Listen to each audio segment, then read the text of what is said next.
रायजोफोरनि माबा मोनसे मदद मोनगोन होननानै आसा खालामनो हायो। बयजोंबो सिनायजानाय बयजोंबो मिथिजानाय सासे मुंदांखा बर' फिल्म इन्डास्ट्रिनि गोख्रों सावथुन सुजुगिरि देग्लायनि 2025 आव मानगोनां प्रबिन गयारीजों सुजुजानाय जिनाहारि बर' सावथुनखौ रङियानि देवलकुसियाव बेखेवनानै होबाय। लोगोसेनो बर' फिल्म इन्डास्ट्रिनिनो बयजोंबो सिनायजानाय सासे कमेडि किं मेन्देला ब्रह्म बुङोब्ला बयबो सिनायै गैया। जिनाहारि बर' सावथुनजों लोगोसे गावजों सुजुजानाय गोसोआ बोराया सावथुननि सायाव फंनैसो बिबुंथि मेन्देला ब्रह्म सारनि। थारैनो बिथां प्रबिन गयारीनि डाइरेक्सन होनाय बिथांनिनो लिरनाय जिनाहारि फिल्मखौ बेखेवनाय समाव बे गोथार हाबाफारियाव फैनो मोननानै गोजोननाय मोन्दों आरो फिल्मखौ खमैबो 1 घन्टासो नायजाबाय, जोबजासे नायजानाय जायासै। नायनानै मोजाङानो मोन्दों, जानो हागौ रायजोफोरा अनसायगोन। बिथांनि जिखिनि स्ट'रि लेभेल बे स्ट'रि लेभेला जानो हागौ समाजनि मोननैसो बर'आव जाफ्लेबाय थानाय फिसा फिसा जाथायफोरा बेवहाय बेरखांदों। आं रायजोफोरखौ खावलायगोन बिथांनि बे जिनाहारि फिल्मखौ बा सावथुनखौ जेरावखि दिन्थिया मानो नायनानै बिथांखौ थुलुंगा होथों। नोंथांनि लिरनाय गोसोआ बोराया सावथुना माबायदि अनसायनाय मोनो रायजो राजानि?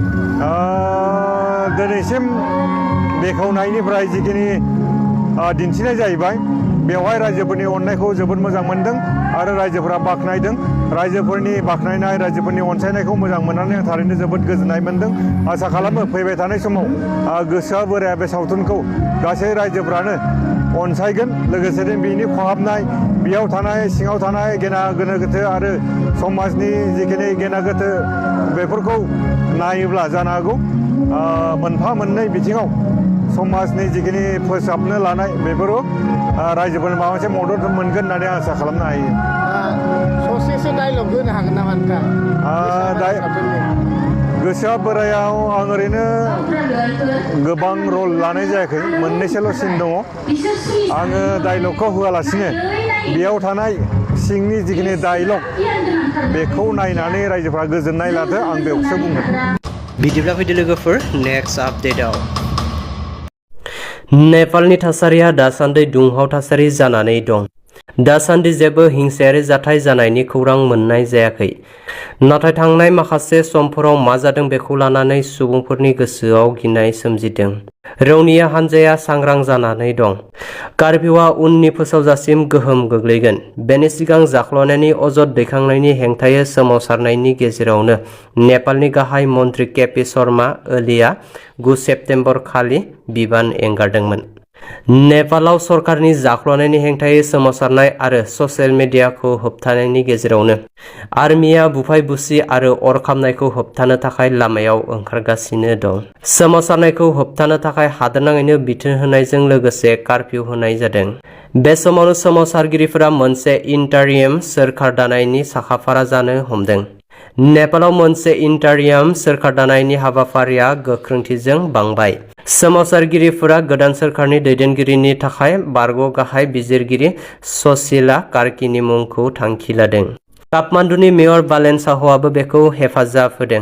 नाथाय बिथाङा बेखौ बुंदोंमोन दि इन्टारियाम सोरखार दानायनि सिगां पार्लियामेन्टखौ गोबाव खालामाजासे सिफायनांगौ। गोबां जिएनजि एनजिअफोरा रोखोमसे सानस्रि फोरमायदों। नेपालाव जिएनजि हान्जानि दैदेननायाव साननैनि सोरखारनि बेरेखा हिंसायारि सोमावसारनायनि समाव सा 30 सुबुंनि जिउ खहा जायो आरो सा 600निबो बांसिन सुबुंफोरा जोखोम जायो। पुलिस आरो मावख'गिरिफोरा बुधबारखालि बे खौरांखौ होयो। पार्लियामेन्ट बिल्डिंनि मोखाङाव धरना होनाय समाव रैखाथि हान्जानि गुलि गावनायाव सा 19 सुबुंनि जिउ खहा जायो। मंगलबारखालि काठमान्डुनि कटेश्वर ओनसोलाव होंगो दोंगोनि गाग्लोबनायाव 3 पुलिस अफिसारफोरा जिउ खोमायो। बेजों लोगोसे कालामाटी पुलिस थानायाव पुलिस आरो सोमावसारगिरिफोरनि गेजेराव जानाय दाङाबाजियाव 3 सोमावसारगिरिफोरनि जिउ खहा जायो। नखर बिफाननि मावख'गिरिफोरा फोरमायनाय बायदिब्ला बे सोमावसारनायनि समाव गासै सा 633 सुबुंफोरा जोखोम जादों। सोमावसारगिरिफोरनि गाग्लोबनायाव नेपाली कंग्रेसनि आफादगिरि आरो बारग' गाहाय मन्त्रि शेष बाहादुर देबाबो लोगोसे बिथांनि बिसि आरो फरेन मिनिस्टार आरजु राणा देबाबो जोखोम जादों। एसएसबीआ दासिम नेपाल जोबथेसालिनिफ्राय खारखोमाना थानाय सा 35 कैदिफोरखौ हमनो हादों। बेनि गेजेराव सा 22 कैदिखौ उत्तर प्रदेशआव भारत नेपाल सीमायाव, सा 10 खौ बिहाराव आरो सा 3 बेंगलाव हमनाय जादों।